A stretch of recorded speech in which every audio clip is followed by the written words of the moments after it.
for the last 18 years, the satellite data, there are satellites that we've launched, they're orbiting the Earth. They take measurements of the temperature. The satellite data show no significant warming whatsoever for the last 18 years. It's just a steady line. Certainly, Ted Cruz has been out in front and very misleading by saying that the last 18 years has been no increase in temperature. And he's referring to the satellite temperature record and the fact that in 1997-98, the big El Nino event had very high temperatures.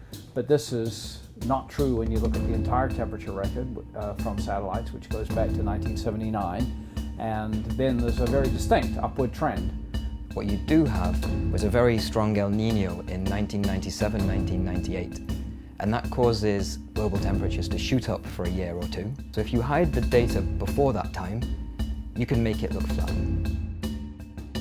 If you take off that top really big spike and you take that out, you start getting the upward bias. And this is what people do when you start looking at these relatively arbitrary times, is you start with a really high number at the left-hand side, and that kind of influences your basically your linear trend.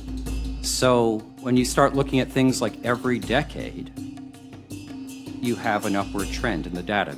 One of the ones that like Senator Cruz likes to show actually uses the data that I make. He really likes to focus on the part really after 1998.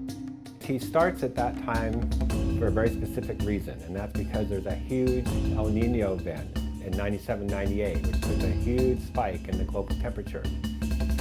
And of course, if you start at the top of a hill and you start driving, you're going to go downhill, at least in the beginning. And that's kind of the effect we're seeing here. You start your time series at a place when it's really high, and it's pretty easy to get no warming or even cooling.